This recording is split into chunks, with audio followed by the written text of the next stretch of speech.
yasriqul khaira illallah. Bismillahi ma Allah la yasrifu su'a illallah. Bismillahi ma Allah ma kana min ni'matin fa min Allah. Bismillahi ma Allah la hawla wa la quwata illa billah. Bismillahilladzi la yadurru ma ismihi syai'un fil ardi wa la fis sama'i wa huwas sami'ul 'alim. Alhamdulillahil qa'if alladzina idza asabatuhum musibah qalu inna lillahi wa inna ilaihi raji'un. Ashhadu an la ilaha illallah wahdahu la syarikalah al-malikul haqqul mubin wa ashhadu anna syaidana wa nabiyyana Muhammadan abduhu wa rasuluhul mab'us shadiqul wa'dil amin. Amma ba'du. Faqala Allah Ta'ala fi kitabihil karim wa huwa asdaqul qailin. A'udzu billahi minasy syaithanir rajim. Bismillahirrahmanirrahim.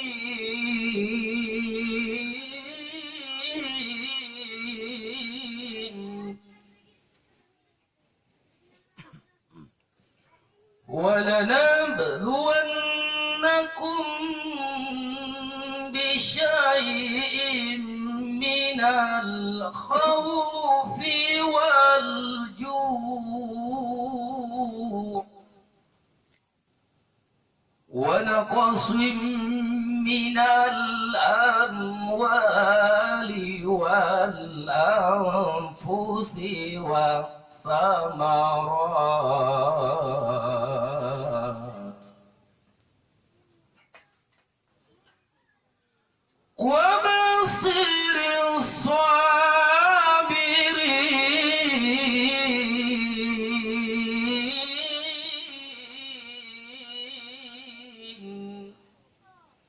Sadaqallahul azim wa sadaqa rasuluhul karim wa nahnu ala dzalika minasyahidin.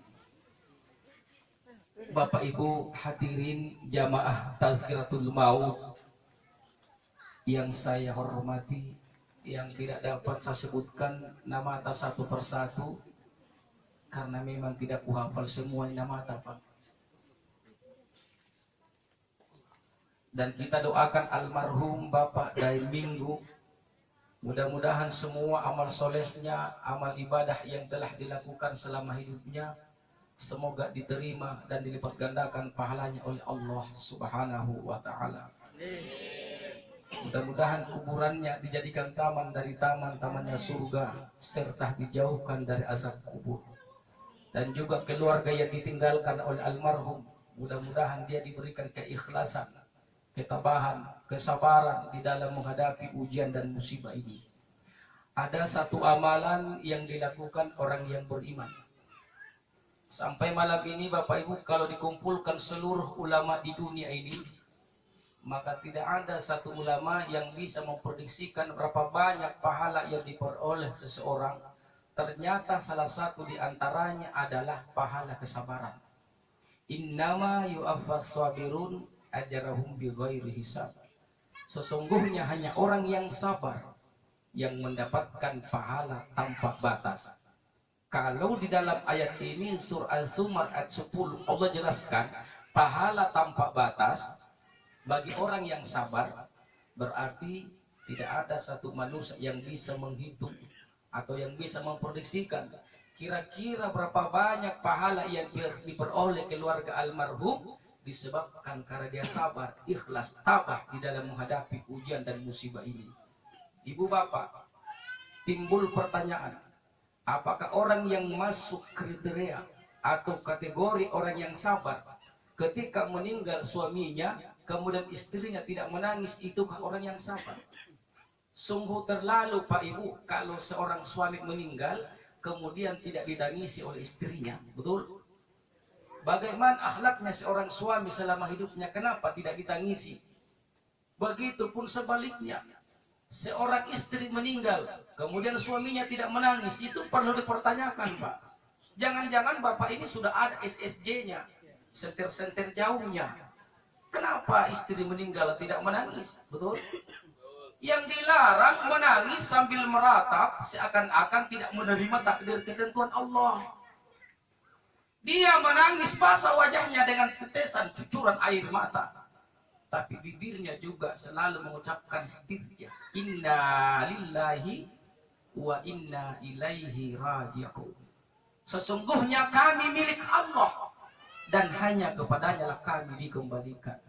Setelah dia baca ayat ini, mereka tambah dengan doa. Doa yang diajarkan oleh Nabi ketika ada seorang sahabat meninggal keluarganya. Jadi disambung di situ. Inna lillahi wa inna ilaihi raji'un. Allahumma ajurni fi musibati. Ya Allah, berikanlah pahala atas musibah yang menimpa diriku ini. Wakhluf li khairan minha, dan gantilah yang lebih baik dari apa yang engkau ambil. Tapi tolong bapak-bapak jangan salah paham, jangan salah memaknai doa ini. Jangan sampai istri kita yang sudah tua sakit-sakitan meninggal, kita minta, ya Allah, ganti yang lebih baik dari apa yang engkau ambil. Dalam hatinya, ganti yang lebih mudah, yang lebih cantik dari apa yang engkau ambil. Salah memaknai doa. Tapi maksud ganti yang lebih baik dari apa yang engkau ambil adalah turunnya pahala tanpa batas ketika orang itu sabar, ikhlas. Ibu bapak, berbicara mati, mati adalah suatu hukum yang telah ditentukan waktunya oleh Allah. Makanya kematian itu disebut sunnatullah. Walikulli ummatin ajal. Dan tiap-tiap umat mempunyai ajal. Fa idza jaa ajaluhum la yastakhiruna sa'atan wa la yastaqdimun. Maka apabila telah sampai waktu yang telah ditentukan bagi mereka, kata Allah, kita semua ini tidak dapat diundurkan barang sesaat pun dan tidak pula dimajukan. Kira-kira almarhum dari minggu ini berapa umurnya, usianya ini? Ya, 69. Masya Allah, panjang usianya, banyak bonusnya. Loh, kenapa Ustadz mengatakan panjang umurnya atau banyak bonusnya? Tentu ada dasarnya, Ibu. Ada dasar hukumnya, ada hadisnya. Karena Nabi bersabda, likulli syai'in hasadun wa hasadun ummati baina sittin wa sab'in. Tiap-tiap sesuatu ada masa petiknya. Masa petiknya umatku antara 60 sampai 70 tahun saja. Jadi panen usia umatnya Nabi begitu saja, Pak. 60 sampai 70 tahun.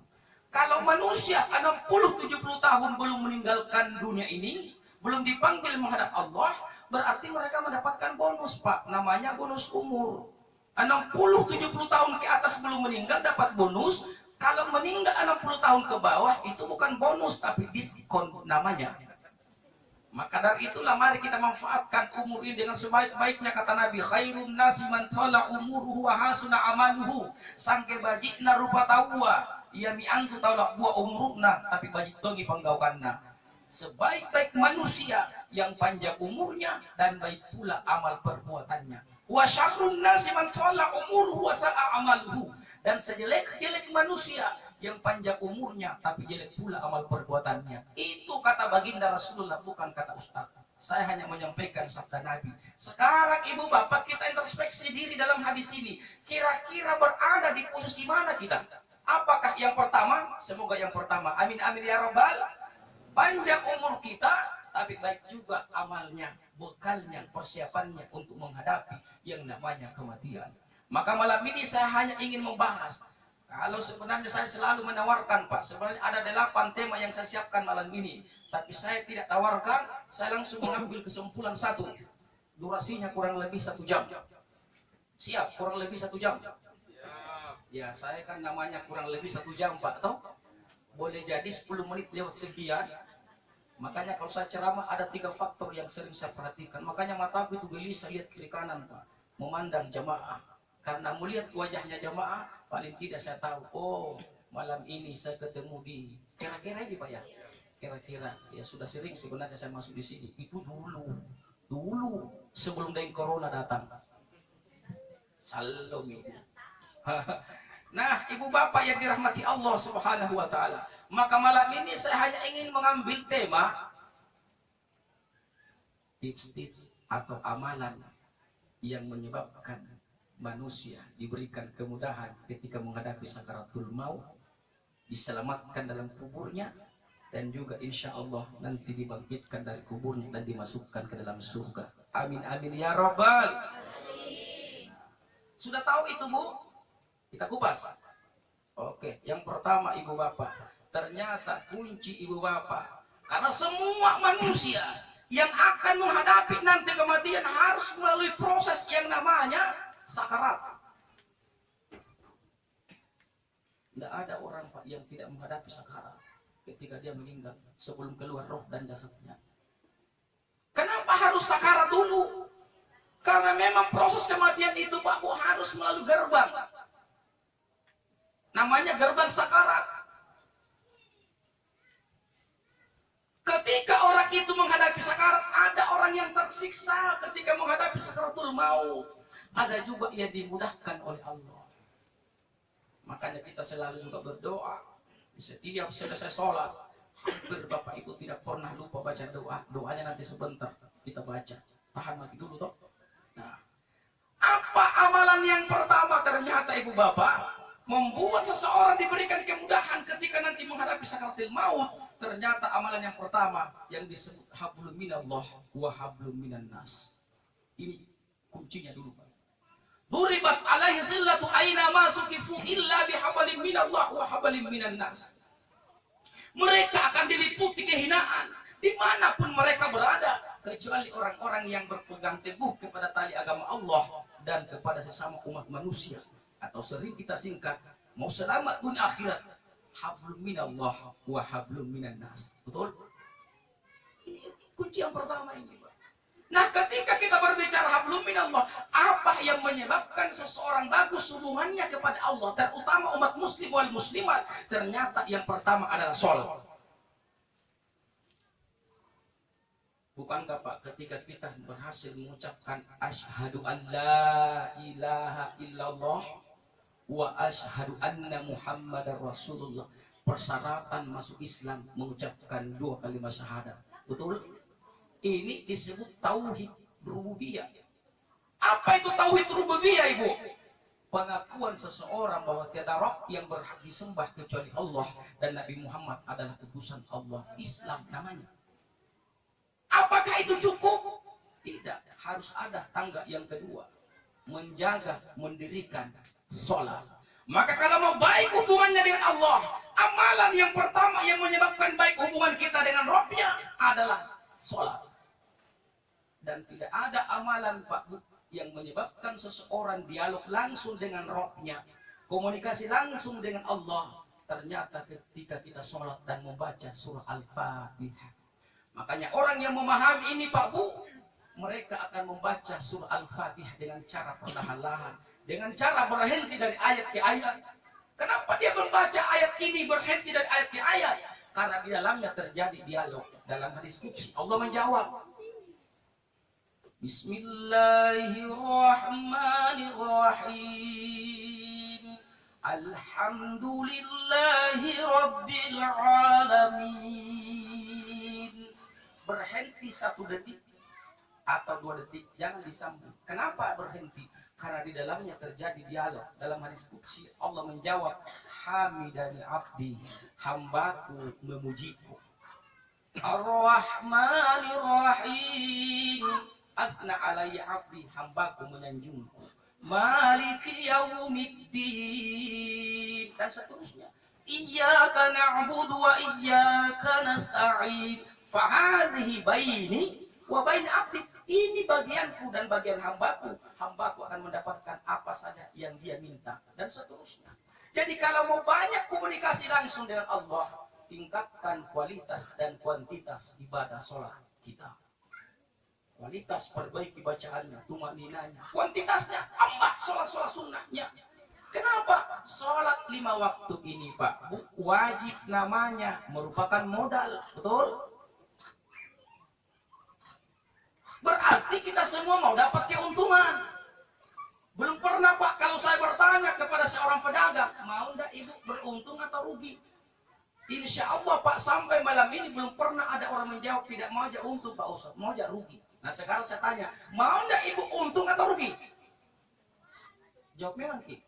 Jelas, mau untung atau rugi Bu? Sepakat kan? Berarti tidak ada orang yang mau rugi, betul tidak? Maka keuntungan seseorang adalah ketika dia memperbanyak sholat sunnahnya. Sehingga dalam hadis yang diriwayatkan oleh Imam At-Tirmizi kata Nabi, siapa yang menjaga sholat sunnah rawatib 12 rakaat sehari semalam, illa banallahu lahu baitan fil jannah, kecuali Allah membangunkan untuknya rumah di dalam istana surganya Allah Subhanahu wa ta'ala. Yang mana yang dimaksud 12 rakaat sehari semalam? Pertama, arba'un qabla zuhri wa rak'ataini ba'daha, tetap dalam hadis riwayat At-Tirmizi. 4 rakaat sebelum zuhur, 2 rakaat setelahnya. Sudah 6. Betul? Wa rak'ataini ba'dal maghrib, dan 2 rakaat setelah maghrib. Sudah 8. Wa rak'ataini ba'dal isya'i, dan 2 rakaat setelah isya. Sudah 10. Wa rak'ataini qabla salatil fajar, dan 2 rakaat sunnah fajar. Mana sunnah fajar? Sepakat ulama kita, setelah azan subuh sebelum iqamah, sunnah fajar namanya. Ustaz belum mampu 12 rakaat karena sibuk mengurus anak-anak, sibuk mengurus aktivitas kesehariannya. Kalau belum mampu 12 rakaat, cukup 2 rakaat yang ibu bapak jaga dan pelihara. Yang mana itu? Rakaatul fajr khairun minad dunya wa ma fiha. 2 rakaat sunnah fajar lebih baik daripada dunia beserta isinya. Kalau sholat sunnah fajar 2 rakaat lebih baik daripada dunia beserta isinya, bagaimana sholat subuhnya berjamaah di masjid, Bapak? Maka ibu bapak kalau mau melihat orang yang paling kaya di dunia ini, Pak, lihat orang yang konsisten, yang istiqomah. Lihat orang yang istiqomah di dalam menjaga 2 rakaat sunnah fajarnya. Itulah Pak orang yang paling kaya. Kenapa paling kaya, Pak Ustaz? Lebih baik daripada dunia beserta isinya, dari segi bekal, dari segi persiapan nanti menghadap Allah Subhanahu wa ta'ala. Kalau ada orang berkata rumahnya kecil, bahkan kontrak rumah, miskin menurut pandangan manusia, dari segi finansial dia tidak ada apa-apanya, tapi ternyata orang ini kaya, bekalnya nanti menghadap Allah Subhanahu wa ta'ala. Maka sungguh beruntunglah seseorang di dunia kaya dari segi finansial, hartanya banyak, tanahnya luas, di mana-mana ada, tinggi pangkatnya, bagus jabatannya, tapi dia juga menjaga amal-amalannya ini. Orang seperti ini Bapak Ibu, insya Allah bahagia dunia, bahagia akhirat. Seperti doa kita yang selalu kita panjatkan setiap selesai sholat wajib maupun sunnah, hampir tidak pernah kita tinggalkan doa ini. Betul? Apanya yang betul? Belum dikasih masuk doa betul nih. Rabbana atina fid dunya hasanah. Kalau ada orang mau kaya di dunia, Bu, mau kaya di dunia tapi tidak mau di akhirat, sampai situ doa. Situ saja. Mau kaya di dunia, Bu, tapi menderita di akhirat. Tidak mau ya saya, biar nih hidupku di dunia pas-pasan, Pak. Yang penting tidak menderita di akhirat. Betul? Maka yang mana Ibu pilih, kaya di dunia atau hidup pas-pasan?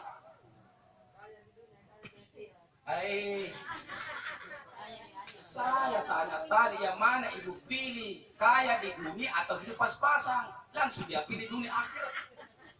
Selangi, mana Ibu mau kaya di dunia atau hidup pas-pasan?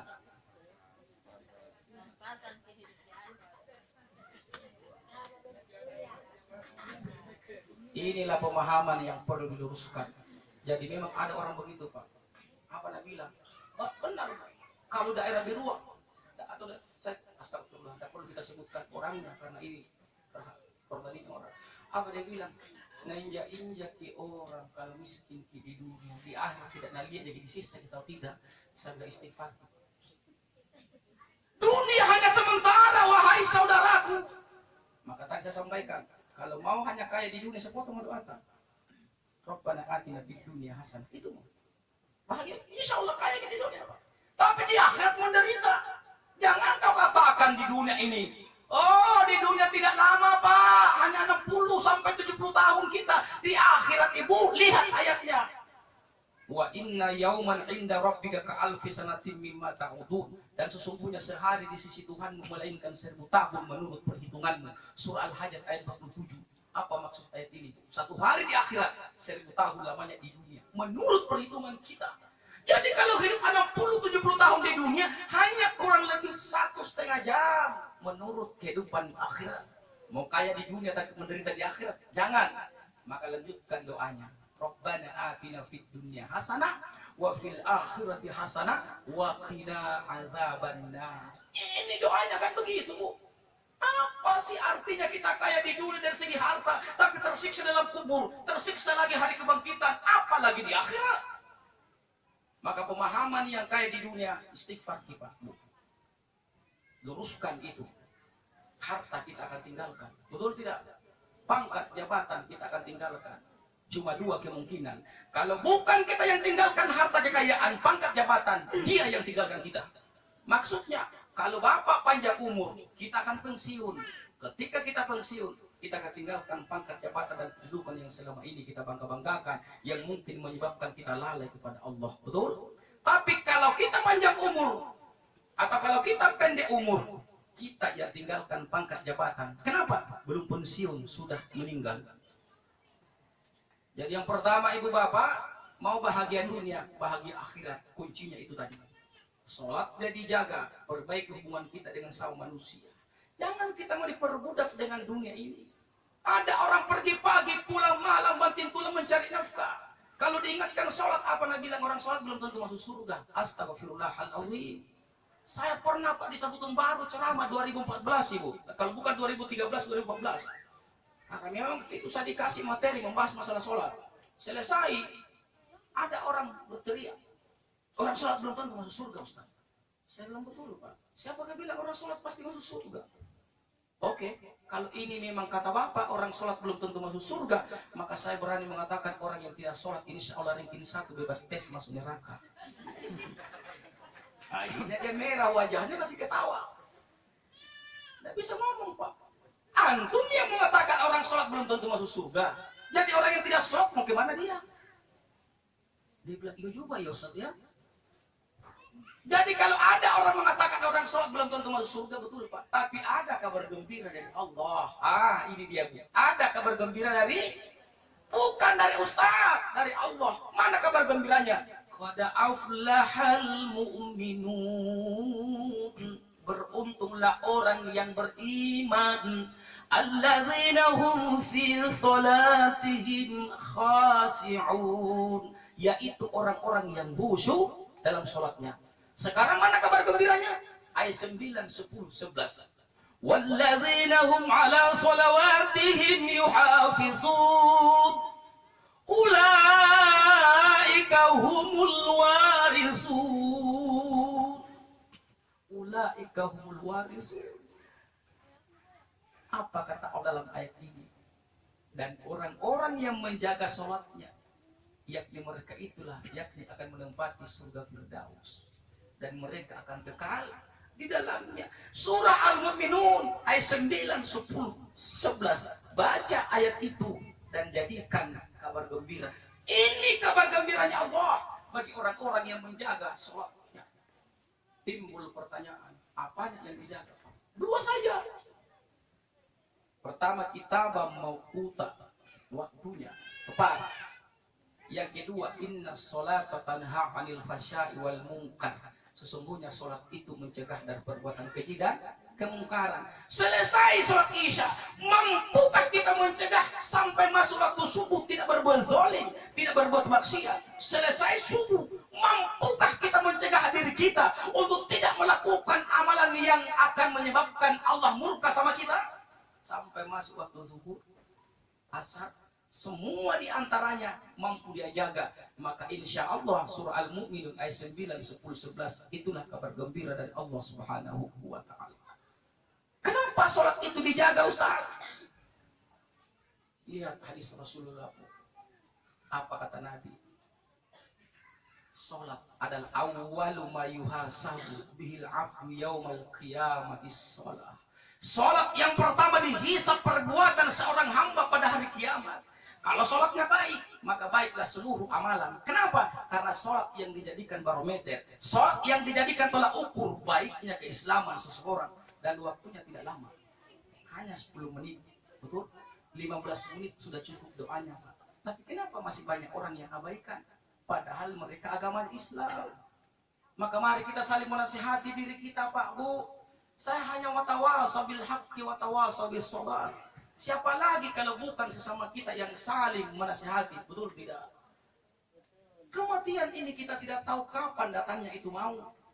Sekarang alhamdulillah kita semua sehat walafiat. Ibu-ibu sehat, Bu? Sehat, Bu? Tapi adakah yang berani menjamin hidupnya sampai subuh masih bisa hidup? Maka dari itu saudaraku, mari kita jaga, kita pelihara. Ini amalan yang pertama.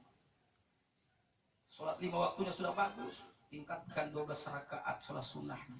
Belum mampu 12 rakaat, 2 rakaat sebelum subuh. Rakaat al-fajr khairun minad dunya wa ma fiha. Saya pernah ceramah di salah satu majelis taklim. Selesai, tanyalah ibu itu, Ustaz, masih bisakah saya sholat sunnah 2 rakaat sebelum subuh, tapi saya bangun jam 7 pagi. Saya bilang tunggu dulu, Bu, saya tanya dulu sebelum saya jawab. Tadi subuh dengar tidak masjid bunyi? Dia bilang, bagaimana saya tidak dengar? Ustaz, rumahku di samping masjid. Ku dengar mengaji, ku dengar salawat, ku dengar azan. Bahkan ketika tukang azan mengucapkan hayya 'alas shalah, ku dengar dan ku tahu artinya mari melaksanakan sholat. Tapi dalam hatiku mengatakan perbaiki dulu perasaanku deh. Dia dengar lagi hayya 'alal falah, mari menuju kemenangan. Dalam hatinya lagi-lagi perbaiki dulu perasaan. Sekali ada tambahan, as-salatu khairum minan naum. Salat lebih baik daripada tidur. Ternyata dia rubah. Tidur lebih baik daripada salat. Jam 7 pagi baru bangun. Saya bilang kalau jam 7 pagi ibu bangun tidak perlu sholat sunnah, sholat subuh saja. Tanya lagi Pak, diterima itu kalau sholat subuh jam 7? Ini pertanyaan mudah didengar, tapi tidak semudah itu jawabannya. Maka waktu itu saya jawab. Saya bilang saya jawab Bu ya, tapi setelah pesan berikut ini. Ku contohkan waktu itu.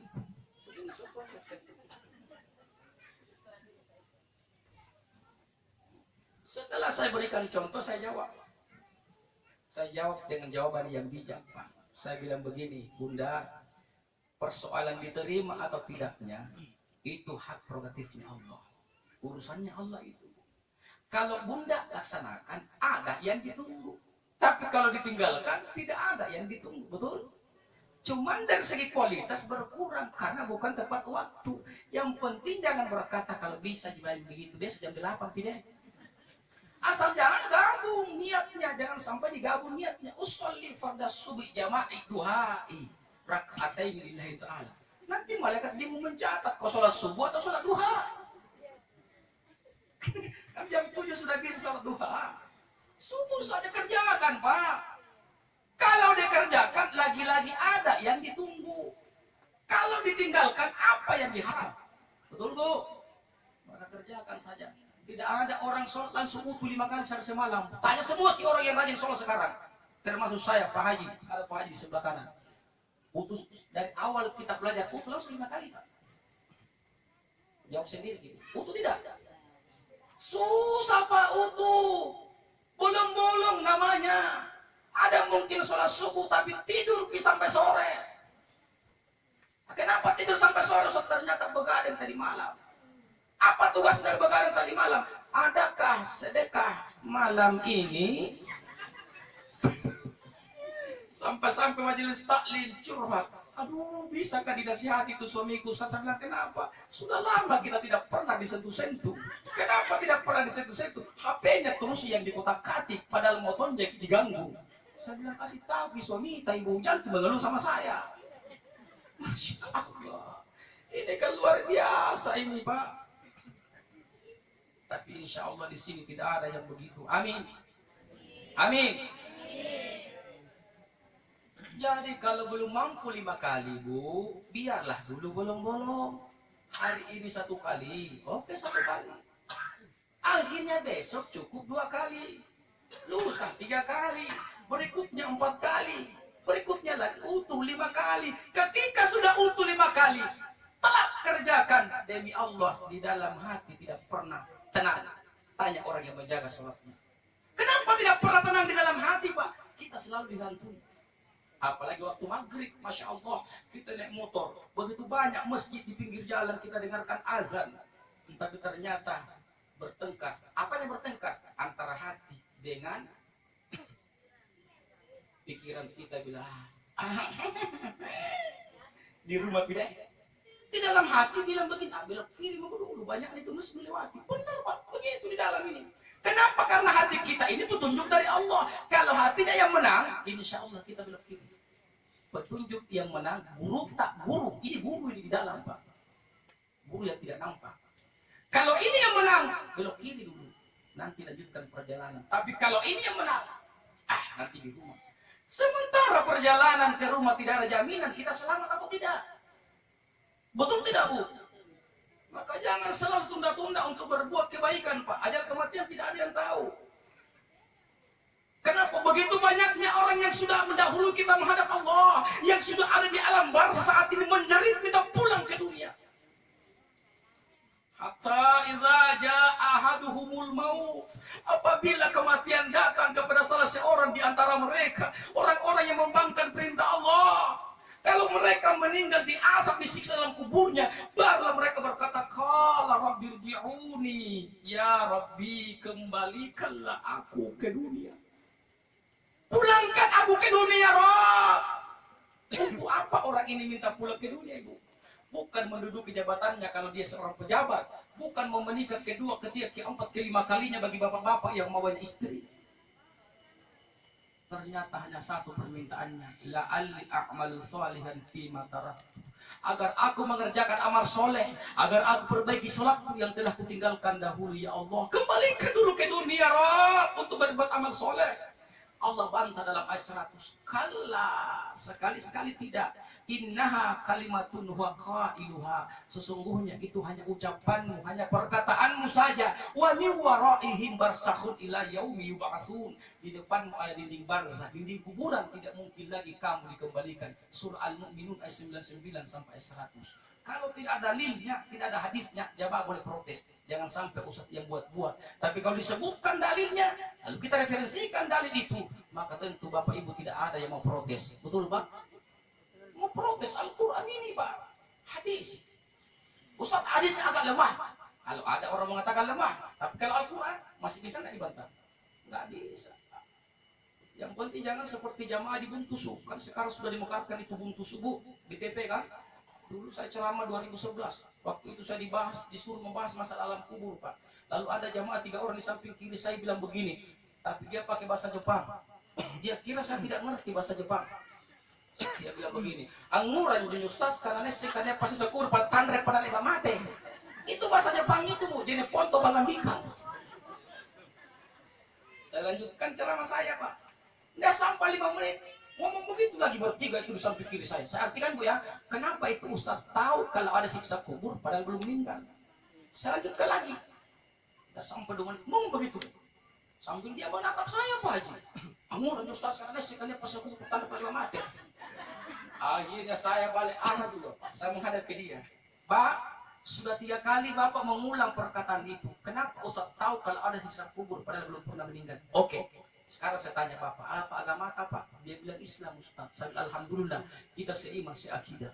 Yang kedua, kalau Bapak mengaku agamanya Islam, berarti harus beriman kepada rukun iman yang ke-6 itu.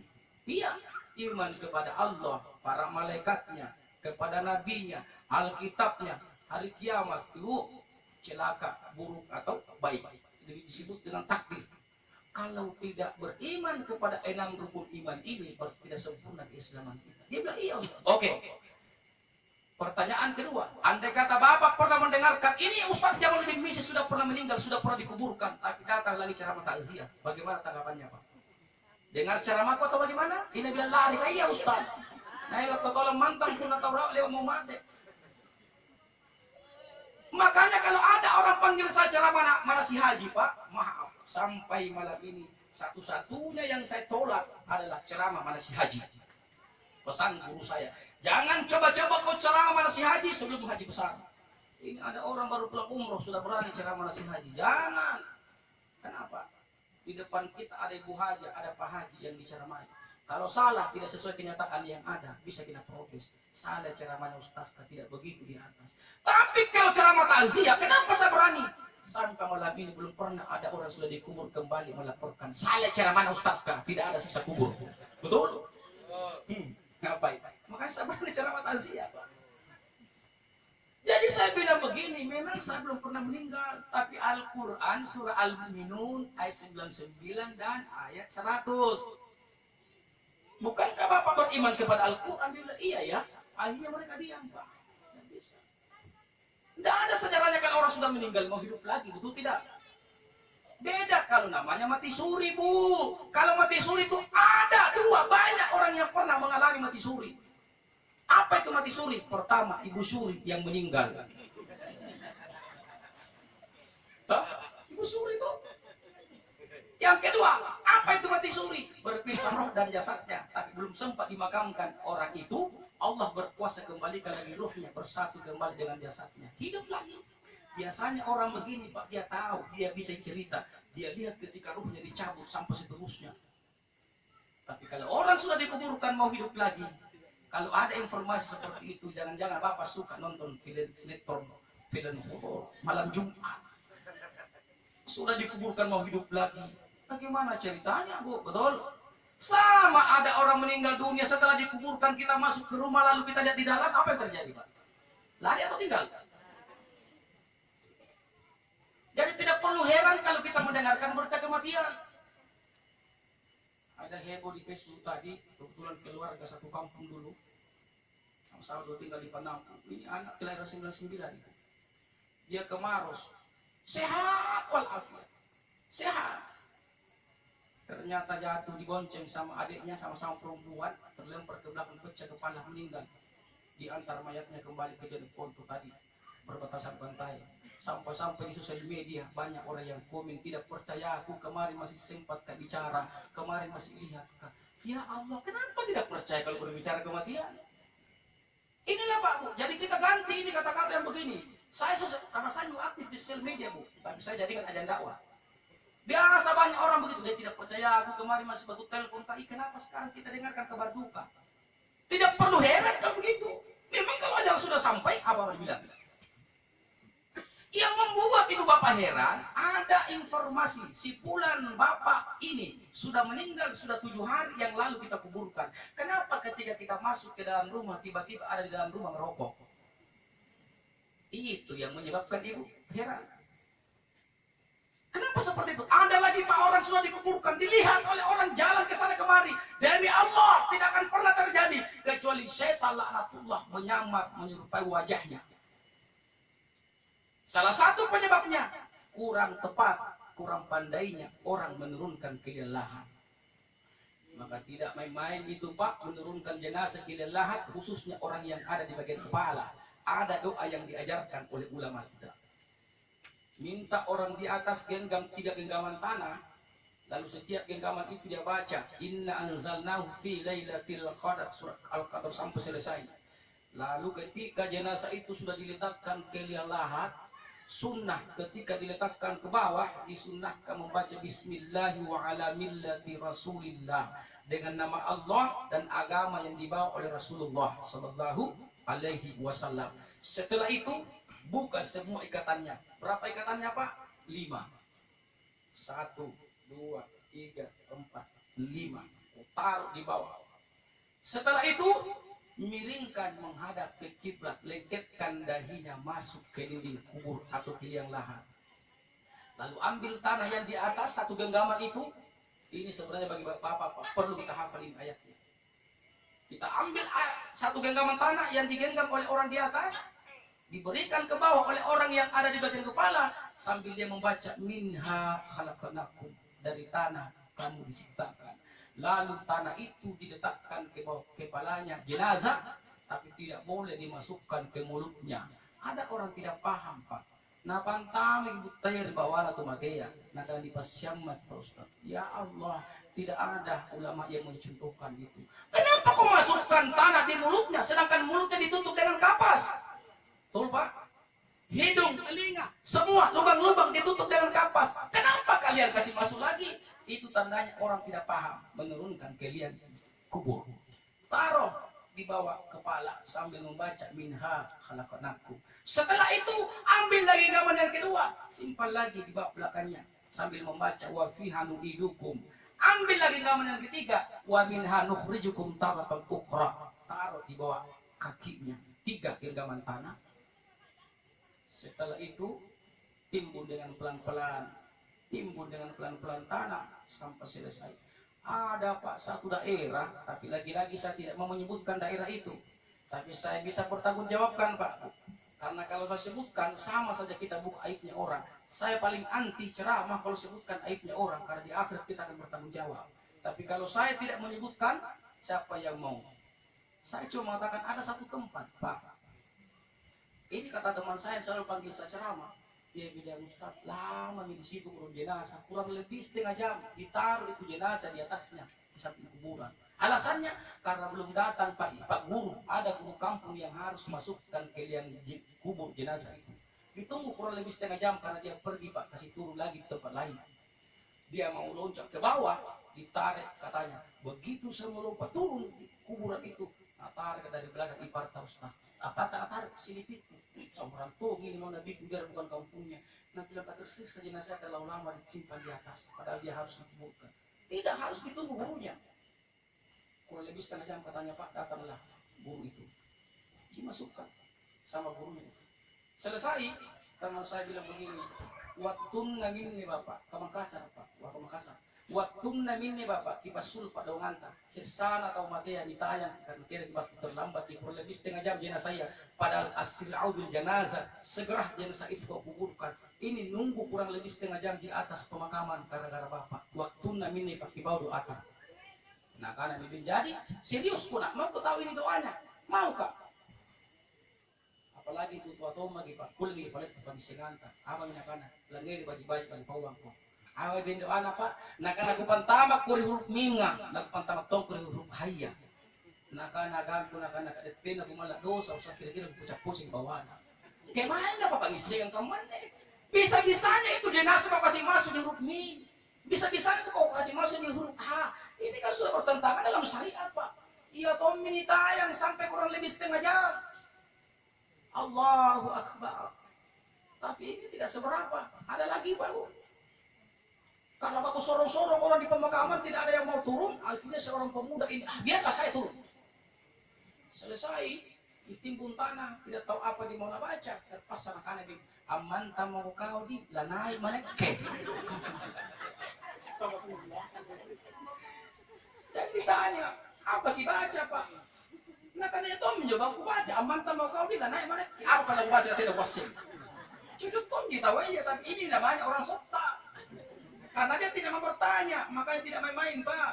Kalau seorang laki-laki, sebenarnya perlu kita hafal ayat ini. Surat Toha ayat 55, satu ayat dibagi 3. Kenapa? Kalau kita panjang umur, tidak tertutup kemungkinan bapak, kakek, nenek kita di kemudian hari yang berangkat mendahului kita.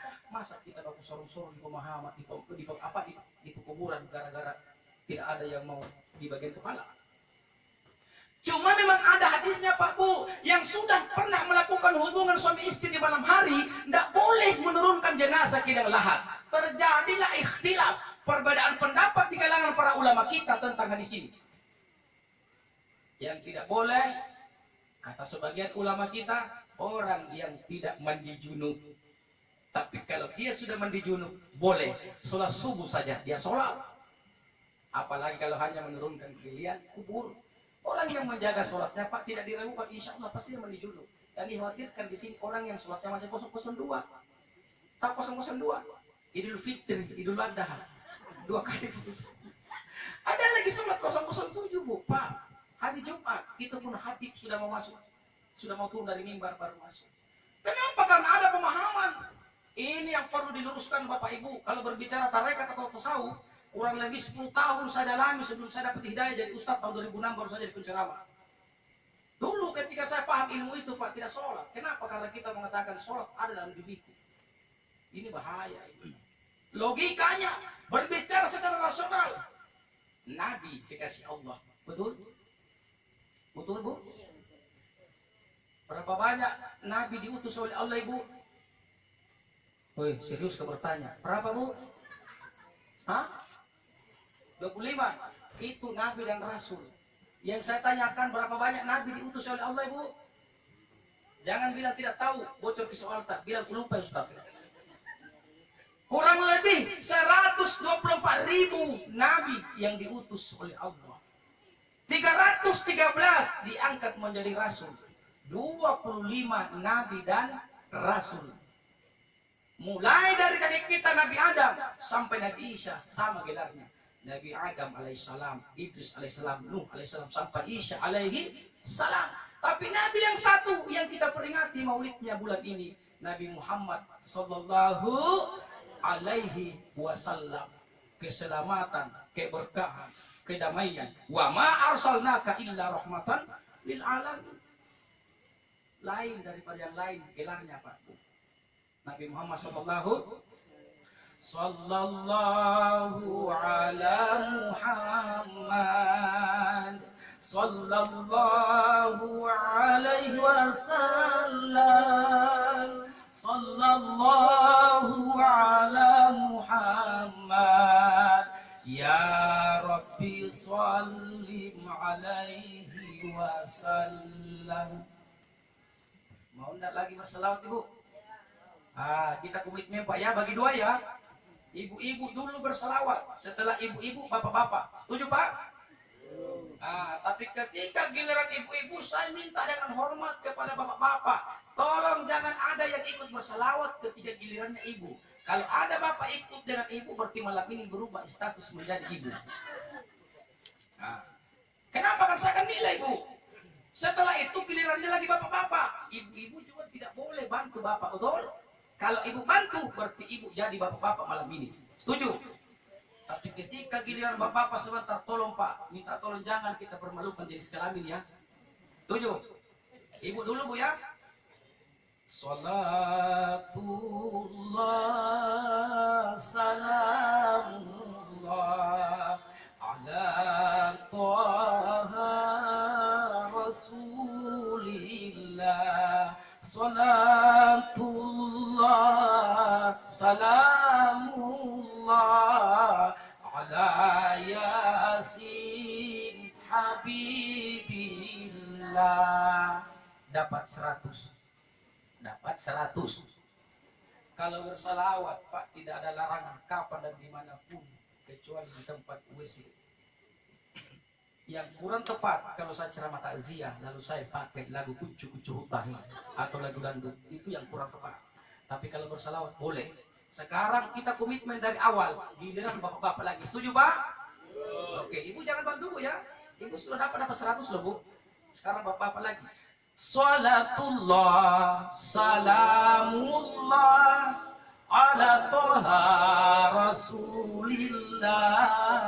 Salatullah salamullah ala Yasin Habibillah.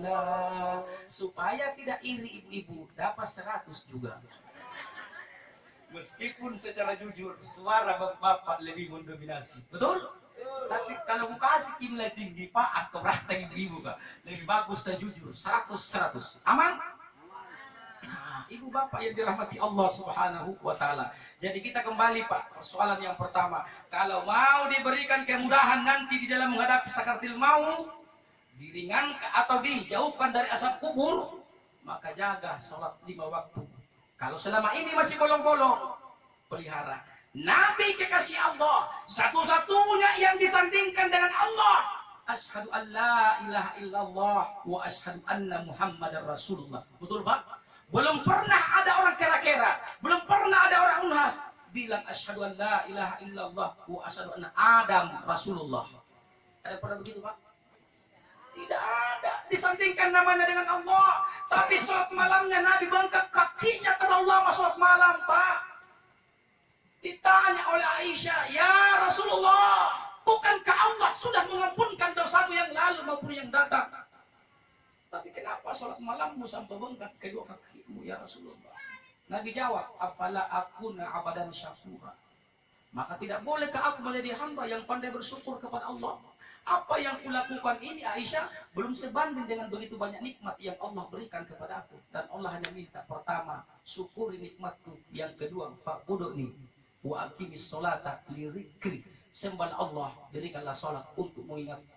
Ini yang Allah minta ini. Kasihan. Ada orang kalau bulan Maulid, alhamdulillah, dia memperingati Maulid, tapi sayang, seribu sayang, mereka tidak sholat.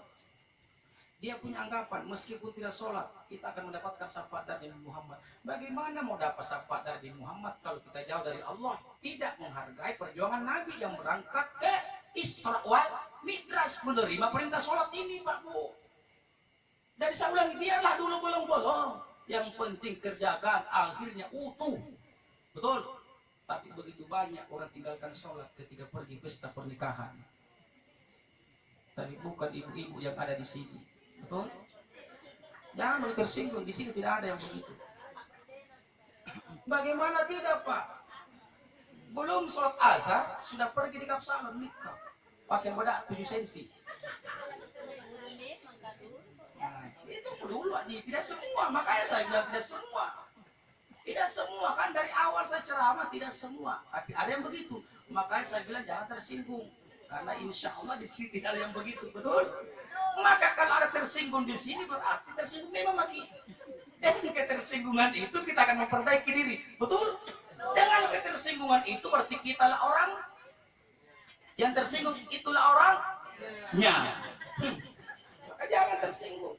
Bagaimana tidak Bu Haji? Sebagian orang belum sholat asar sudah ada di kapsalon, tidak wudu. Pakai bedak 7 cm, Bu, bedak pipa. Yang bilang murahnya itu ada sekarang namanya bedak racikan. Maka jangan heran kalau putih wajahnya hitam ke bawah. Maka anak muda di malam ada.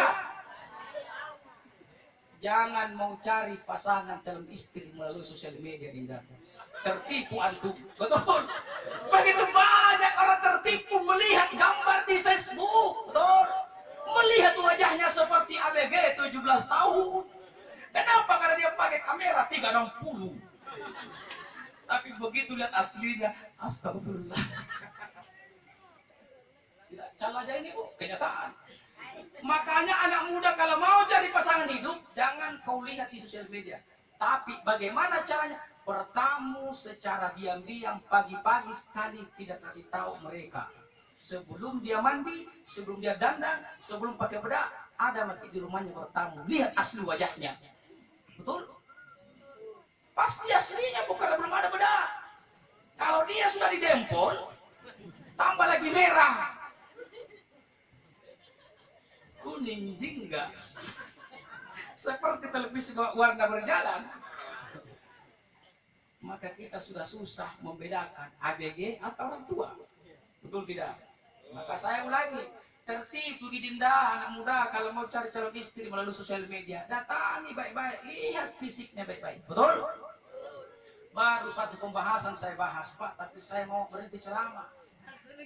Kenapa? Karena saya perhatikan jamaah ini, Bu. Dari tadi saya sampaikan ada 3 faktor yang sering saya perhatikan sama jamaah. Di mana-mana. 1, kalau sudah gelisah di tempat duduknya.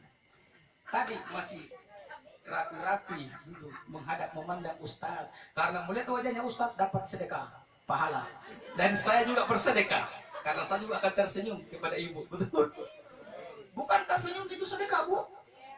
Senyum itu ibadah. Betul? Maka saya, Bu, karena dulu, Pak, terus terang saya pernah bercita-cita jadi dokter, Pak. Cuman karena saya jatuh di ketampanan, makanya saya tidak lulus jadi dokter. Akhirnya saya bercita-cita jadi tentara, tapi alhamdulillah karena saya jatuh di ketinggian. Begitu diukur tinggi badanku kodong hanya 157 cm, kurang 3 cm tahun 97, minimal 160 sudah bisa lulus. Tapi saya tidak pernah berburuk sangka sama Allah. Motivasi anak muda yang tidak lulus dari polisi, tidak lulus tentara, tidak lulus pegawai negeri, jangan pernah berburuk sangka sama Allah. Karena di balik ketidaklulusan itu, kegagalan itu, insya Allah ada yang terbaik yang dirahasiakan oleh Allah yang kita tidak tahu. Saya rasakan. Andai kata saya lulus dokter, belum tentu saya jadi penceramah. Betul?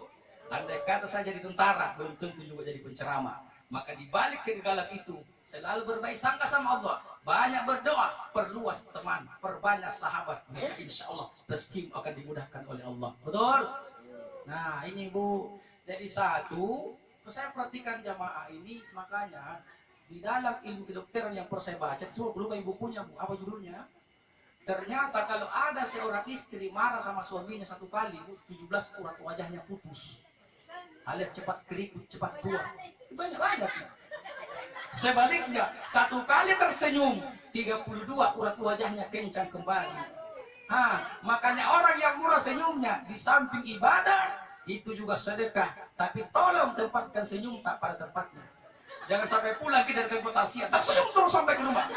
Saya tidak mau. Nanti Nabi lagi orang yang GILA, maka tempatkanlah pada tempatnya ibu bapak.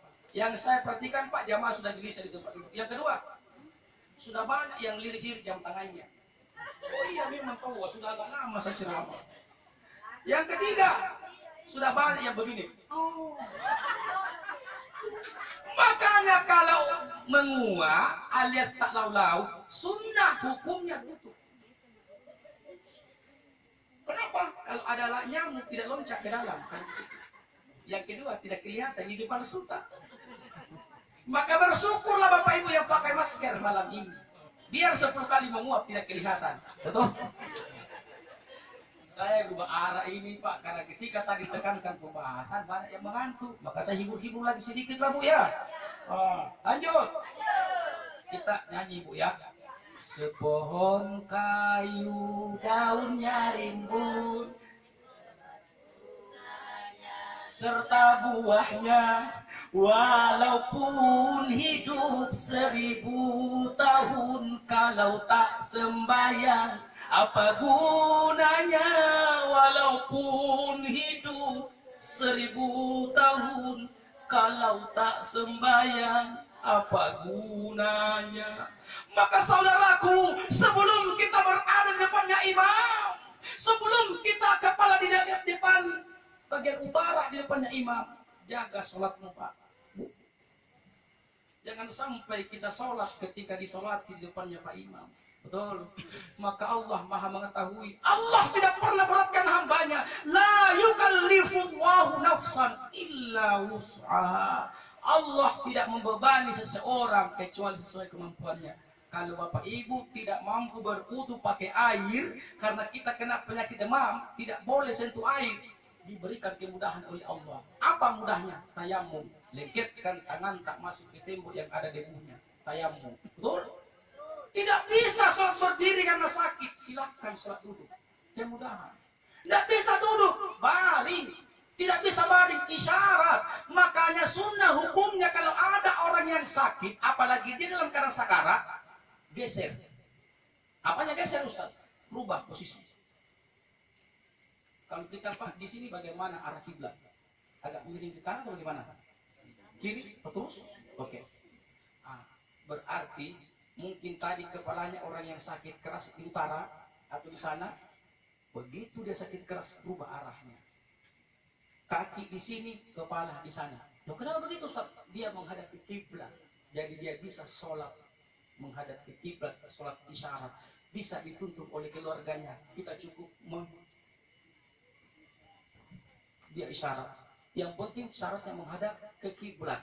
Andai kata orang itu sudah sampai waktunya dia meninggal, setelah meninggal baru dirubah, geser lagi posisinya, kepalanya di bagian utara. Tapi ketika dia sakit keras, apalagi sakarat, arahkan menghadap ke kiblat biar dia sholat mengarah ke kiblat dengan sholat isyarat.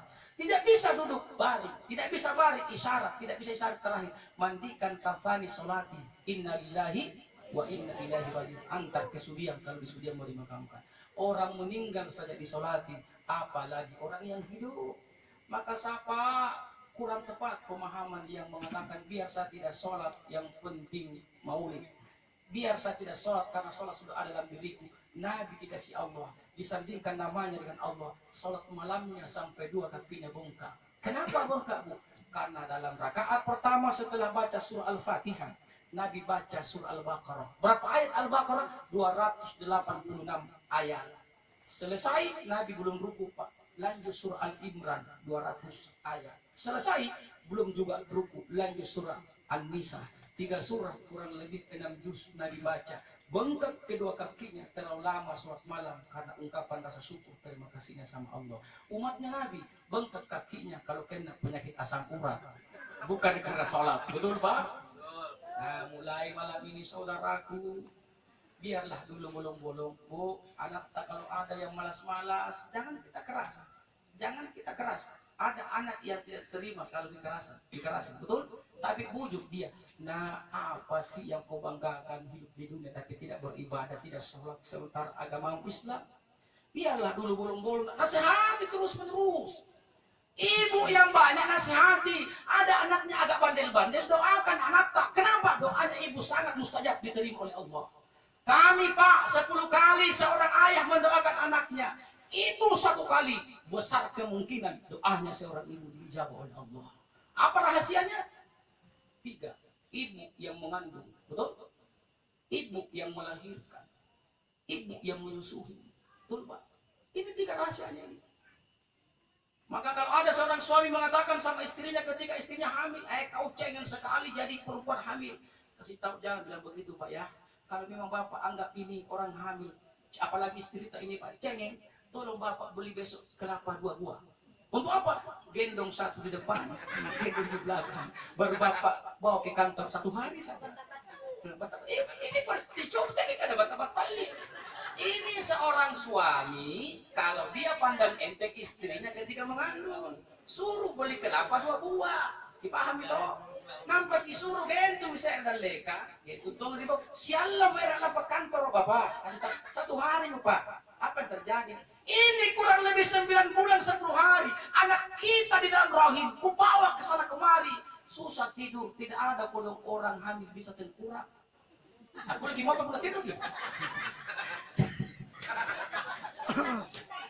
Kurang lebih 9 bulan 10 hari kalau tengkurap ke muka siapa? Kita Pak 9 hari tidak 9 bulan tidak tengkurap, kenapa sih? Tenaga rontok utak. Si bulan lah. Ini tidak main-main. 1 bulan saja tidak tengkurap, apa yang terjadi? Dangkal keluar Pak, betul tidak? Ini 9 bulan 10 hari. Maka ibu banyak doakan anak tak. Tuh, agak bandel ke anak tak. Ikutkan doa. Rabbana hab lana min azwajina wa dzurriyyatina qurrata a'yun waj'alna lil muttaqina imama. Atau surah Al-Imran ayat 200. Ya ayyuhalladzina amanu sabiru wa sabiru wa rabitu wattaqullaha la'allakum tuflihun. Karena doa kamu saja. Tiupkan sebelah kanan di telinganya agak bandel. Salamun qaulan min rabbir rahim 3 kali. Wal yatalattaf 3 kali. Tiupkan mulutnya, Rabbi shrah li sadri wa yassir amri wahlul 'uqdatam min lisani yafqahu qawli. Lalu hembuskan napas masuk ke mulutnya anak tak melalui lubang hidung, bukan dari mulut. Kenapa bukan dari mulut Ustaz? Mohon maaf, mulut terkadang dusta. Apakah dia sengaja atau tidak? Tapi demi Allah, hidung kita tidak pernah dusta. Mana buktinya? Hidung mencium bau parfum, tidak mungkin bau sakulu. Hidung mencium bau bawang, tidak mungkin bau harum. Betul tidak Pak? Maka hembuskan pelan-pelan. Ustaz, kalau ada suami ibu sakit, doakan. Karena doanya ibu sangat mustajab. Begitu suami keluar rumah, apalagi mau pergi kantor, apalagi mau keluar kota, ikutin suami kita sampai di pintu. Di pintu saja, bukan sampai di sana. Pegang pundaknya sebelah kanan sambil membaca Salamun qaulam mir rabbir rahim. Salamun qaulam mir rabbir rahim. Salamun qaulam mir rabbir rahim. 3 kali. Surah apa itu Bu? Ayat berapa? Ayat lupa. Ayat 58. Ini dibaca. Sudah tidak kelihatan belakangnya. Ibu masuk ke kiblat menghadap kiblat. Ibu masuk ke kamar menghadap kiblat. Angkat tangan. Alhamdulillah rabbil alamin. Allahumma shalli ala Muhammad. Puji Allah, kemudian bersalawat. Setelah itu ibu titipkan suami kita. Ya Allah, suami hamba keluar rumah, pergi keluar kota, pergi mencari nafkah untuk kami, istri dan anaknya. Kutitipkan suamiku kepadamu ya Allah. Lindungi mereka, jaga mereka kapan dan dimanapun dia berada. Doanya istri sangat mustajab Pak. Tidak dipungkiri keberhasilan kami seorang suami tidak terlepas dari peranan doa istri kita. Betul? Makanya pada tersebar di Facebook. Karena doanya istri sangat mustajab diterima oleh Allah. Maka semakin banyak istri mendoakan suami semakin baik. Betul? Aku sama bilang, kenapa bilang betul, Ibu? Bapak-bapak yang bilang betul, Ibu bilang tidak betul. Ini doa loh, Bu. Ih. Betul atau tidak? Tidak. Betul atau tidak? Jangan bilang betul. Ya Allah. Kuligani suami tak kata nikah betul. Masya Allah, doakan Bu, karena doanya istri mustajab. Masya Allah. Tiap malam guna motor kesini guna, suami tak mau ke warung beli rokok karena masih merokok, ikuti di pintu. Salamun kaulam birrahim. Salamun kaulam birrahim. Nah, dia tetangga tak bersinting itu tante. Ini gue masih keras supaya ibu tahu doanya. Betul. Ustaz tidak mampan surah Yasin ayat 58. Kedua, begitu ibu aduk teh atau kopi untuk suaminya sambil membaca waliyatalattaf waliyatalattaf waliyatalattaf, ikuti arah jari arah kanan kan?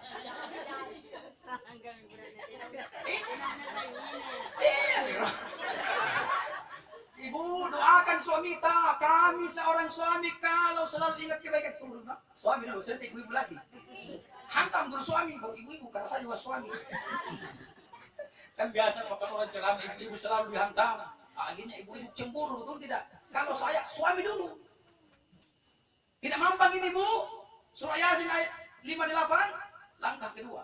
Begitu ibu bikinkan kopi atau teh suaminya aduk sambil membaca waliyatalattaf waliyatalattaf waliyatalattaf. Ya Allah, lembutkan hatinya suamiku, persatukan dengan hatiku. Ingat itu. Ingat itu? Tapi saya minta tolong, jangan lari disuruh kembali kita bikinkan suami-suami. Apalagi suami anak gadis. Jangan sampai praktek ini. Waliyatalattaf waliyatalattaf waliyatalattaf. Ya Allah yang melembutkan bosku, persatukan dengan hatiku. Nah, jika suami saya tidak mau bertanggung jawab. Ini doa itu mustajab Ibu. Bahaya, Masya Allah. Nah ini doakan terus menerus karena doanya. Oh, ada suami yang malas sholat Bu, sedangkan kita sudah rajin karena majelis taklim. Kasih bangun suami kalau subuh. Seorang perempuan dirindukan di surga. Seorang perempuan yang membangunkan suaminya. Pak, bangun lagi Pak. As-salawat di masjid Kak. Pak, bangun lagi Pak. Asan nih. Kemana mau suami tak bangun Bu? Kalau dengar ini asan di masjid, tambah ambil keselimut, tambah kita kuburan minta. Tambah susah bangun, apalagi bosi-bosi. Betul tidak? Tapi coba ketika kita bangunkan, Pak bangun lagi Pak, asalnya orang di masjid, sebentar lagi di qamat Pak. Oh Masya Allah, istri soleha yang mengingatkan suaminya tentang ketaatan kepada Allah Subhanahu wa ta'ala. Luar biasa seorang ibu yang begini. Jadi tabe malam ini sebenarnya saya mau bahas 5 tadi Bu, tapi karena waktu sangat membatasi, 1 saja saya bahas. Yang pertama, sholat tak perbaiki, hubungan kita dengan sama manusia perbaiki, ini kuncinya Pak. Insya Allah jangan sampai kita memakai ilmu-ilmu yang seperti tadi dari tema kesampaian kita karena keimanan dari Allah Taala. Nabi Muhammad kekasih Allah bengkat kakinya karena lama sholat malam, apalagi sholat 5 waktunya. Kita bukan kekasih Allah, jauh Bu dari Nabi Muhammad. Kenapa masih banyak yang tinggalkan? Maka dari itu saudaraku, mulai malam ini kita berjanji di hadapan Allah, ya Allah, Engkau yang membolak-balikkan hati hambamu. Kalau selama ini ya Rabb, ibu Pak yang masih suka minum suami tak dengan minuman yang keras. Tahu minuman keras Bu? Es batu. Doakan lagi Pak. Doa lagi sendiri. Hari ini kita minta sama Allah, ya Allah, Engkau yang berkuasa membolak-balikkan hatiku. Kumohon ya Allah, mudah-mudahan hari ini terakhir saya minum minuman ini ya Allah. Ya Rob, doa kita terus Pak sambil membaca Bismillah atau ta'uz. Kunatena kita baca Bismillah tidak tahu kita usahi tambah lain. Nah begitu suami tak pulang sambil miring ke kiri, maka ibu jangan marah sama suami. Apa yang dikasih tahu? Pak, ya saya kalau anak 3 orang tidur nih Pak. Tidak malu-malu nanti Pak kalau kemudian hari besok atau lusa kita mau pergi melamar anaknya orang apa nak bilang anaknya itu kan mabuk Pak. Jadi dia nasihati suaminya dengan lemah lembut Ibu. Kalau kita main kasar dengan Allah, bertengkar tias, si bakji selalu baginya, melayang piring di tempatnya. Betul. Sudah tidak normal pikirannya, moro-moro giveaway, maka pasti dia tidak terima. Tapi ketika kita lemah lembut sambil banyak mendoakan, insya Allah inilah istri yang soleha. Tapi jangan lawan bertengkar. Saya ulangi Bunda, sabar ki, jangan lawan dia, tapi nasihati dengan nasihat yang lemah lembut. Insya Allah pelan-pelan suami akan menyadari dirinya. Betul tahu anak mana bodoh apa bainingku tetap pun tidak terima dengan baik. Akhirnya dia menyadari sendiri. Tapi punah higarap taki, habis seret tajinia. Betul? Ini dia. Sambil banyak mendoakan. Mudah-mudahan dengan doa dijawab oleh Allah Subhanahu wa taala. Amin amin ya rabbal. Bismillahirrahmanirrahim. Alhamdulillahirabbil alamin. Hamdan syakirin, hamdan na'imin. Hamdan yuafi ni'mahu wa yukafi'u mazidah. Ya Rabbana lakal hamdu kama yanbaghi li jalali wajhika wa azim sultanik. Allahumma salli ala sayyidina Muhammadin wa alihi wasallam. Allahumma ighfir lahu warhamhu wa'afihi wa'fu anhu wa akrim nuzuluhu. Allahumma ya Allah, ya Rahman, ya Rahim, ya Ghaffar. Pada malam hari ini ya Rabb, kami berkumpul di rumah keluarga almarhum Bapak dan Minggu yang telah berangkat mendahulukan menghadap kehadirat-Mu ya Rabb. Kami hanya mohon ya Allah, jadikan kuburnya almarhum taman dari taman-tamannya surga ya Allah. Jadikan kuburnya almarhum taman dari taman-tamannya surga ya Allah. Jadikan kuburnya almarhum raudhatun min riyadil jannah ya Allah. Serta jauhkan dari asap kubur. Jauhkan dari asap kubur. Jauhkan dari siksa kubur ya Allah. Kami yang hadir malam ini pun tidak tahu kapan dan di mana kami akan mengalami kematian. Maka kami mohon ya Rabb, bimbinglah kami, tuntunlah kami ya Allah, agar kami senantiasa istiqomah di dalam mentaati perintah dan meninggalkan larangan-Mu ya Rabb. Agar kami senantiasa istiqomah menjaga sholat kami ya Allah, sampai ajal menjemput kami ya Rabb. Dan jikalau salah seorang di antara kami saudara yang sampai waktunya meninggalkan dunia ini menghadap kehadirat-Mu, kami hanya mohon ya Allah, jangan Engkau cabut roh dan jasad kami, pisahkan roh dan jasad kami ya Allah, kecuali dalam keadaan beriman, bertakwa, berserah diri ya Allah. Jangan pisahkan roh dan jasad kami ya Allah kalau sampai waktunya, kecuali dalam keadaan husnul khatimah, meninggalkan dunia dengan kebaikan. Ya Rabb, Engkaulah yang berkuasa membolak-balikkan hati hamba-Mu. Kami hanya mohon ya Allah, kalau mungkin masih ada di antara kami yang meninggalkan sholat, berikan mereka hidayah ya Allah, agar mereka memperbaiki pada sholatnya sebelum Kau panggil menghadap kehadirat-Mu. Kalau masih ada di antara kami yang mungkin melakukan pelanggaran yang bertentangan dalam hukum agama-Mu ya Rabb, melakukan kemaksiatan, kezaliman, Engkau yang berkuasa membolak-balikkan hati hamba-Mu. Kembalikan dia ya Rabb ke jalan yang Engkau ridhoi, bukan jalan yang Engkau murkai ya Allah. Kabulkan doa kami ya Rabb. Hanya kepadamu lah kami menyembah, dan hanya kepadamu lah kami minta pertolongan-Mu ya Allah. Allahumma ghfir lil muslimina wal muslimat wal mu'minina wal mu'minat al ahya'i minhum wal amwat, innaka sami'un qaribun mujibud da'wat wa ya qadal hajat. Allahumma sa'didil Islam wa sakkif awada wa sayyada bunyana wa fa'amadu wa sabbit arkana. Allahumma inna nas'aluka al-huda wa tuqa wal afafa wal ghina. Allahumma inna nas'aluka salamatan fid din, salamatan fid dunya wal akhirah, wa afiyatan fil jasad, wa ziyaratan fil ilmi, wa barakatan fil rizqi, wa taubatan qabla al maut, wa rahmatan indal maut, wa maghfiratan ba'dal maut.